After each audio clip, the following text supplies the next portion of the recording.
अस्सलाम वालेकुम एवरीवन, कैसे हैं आप लोग। अल्हम्दुलिल्लाह मैं ठीक हूँ और उम्मीद करती हूँ कि आप लोग खैरियत से होंगे। मैं शमनाज फ्रॉम मुंबई।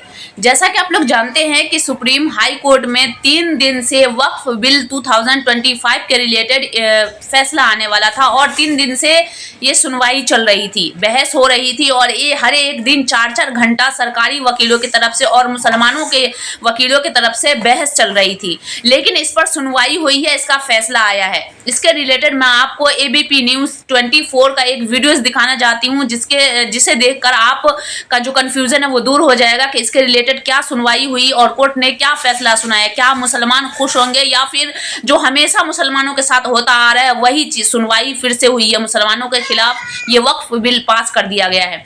तो पहले आप ये वीडियो देखिए। कानून को लेकर सुप्रीम कोर्ट में सुनवाई पूरी हो चुकी है और सुप्रीम कोर्ट ने इस मामले पर फैसला भी सुना दिया है। कोर्ट ने वक्फ कानून को लेकर अपना फैसला सुरक्षित रखा है। इस वक्त हम आपको बड़ी खबर बता रहे हैं। वक्फ कानून से जुड़ी हुई वक्फ कानून के खिलाफ दायर याचिकाओं पर सुप्रीम कोर्ट में लंबे वक्त से सुनवाई जारी थी और इसी पर अब सुप्रीम कोर्ट ने अपना फैसला सुरक्षित रख लिया है। वहीं इस कानून के पक्ष में सरकार ने अपनी दलीलें पेश की, इसी के साथ ही विरोधी दल ने भी अपनी दलीलें पेश की। करीब 2 दिन की सुनवाई के बाद अब सुप्रीम कोर्ट ने इस कानून को लेकर अपना फैसला सुरक्षित रखा है। सुनवाई के दौरान सरकार की तरफ से सॉलिसिटर जनरल तुषार मेहता ने कहा कि ट्राइबल एरिया में रहने वाला अनुसूचित जनजाति का मुसलमान समुदाय इस्लाम का उस तरह पालन नहीं करता जैसे देश के बाकी हिस्सों में किया जाता है। इस पर सुप्रीम कोर्ट के जस्टिस जॉर्ज मसीह ने अहम बेहद टिप्पणी की।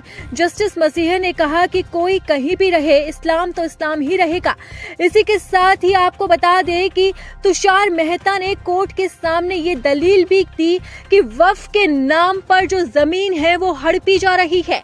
इसी पर कोर्ट ने जवाब दिया कि हम दोनों पक्षों को सुनेंगे। आपको बता दें कि मुख्य न्यायाधीश भूषण रामाकृष्णन यानी कि BR गवई और जस्टिस ऑगस्टिन जॉर्ज मसीह की बेंच लगातार 3 दिन से वक्फ कानून मामले की सुनवाई कर रही थी।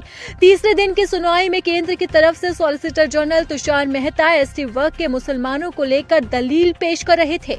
उन्होंने कहा कि नए कानून के तहत अनुसूचित जनजाति वर्ग के मुस्लिम समुदाय के लोगों की जमीनों को संरक्षण देना सही है।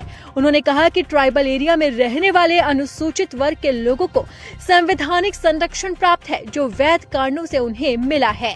SG तुषार मेहता ने यह भी कहा कि वक्फ का मतलब होता है खुदा के लिए स्थायी समर्पण।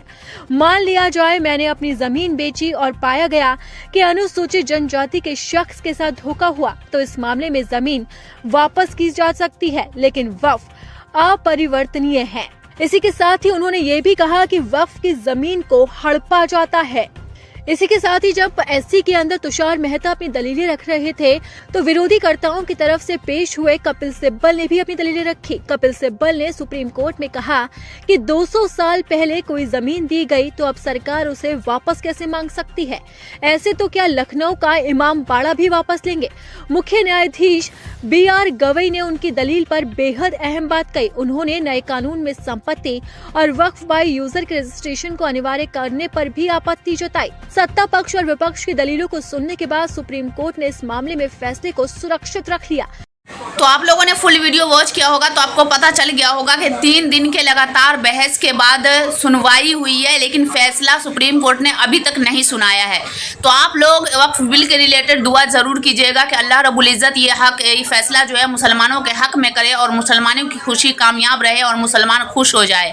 तो देखते हैं क्या फैसला आता है। तब तक हमारा काम है दुआ करना, अल्लाह रब्बुल इज़्ज़त की बारगाह में किसी न किसी की दुआ कबूल हो जाए। तो आपकी इस वीडियो के बारे में क्या राय है, कमेंट में अपने राय का इजहार जरूर कीजिएगा। अल्लाह हाफिज़।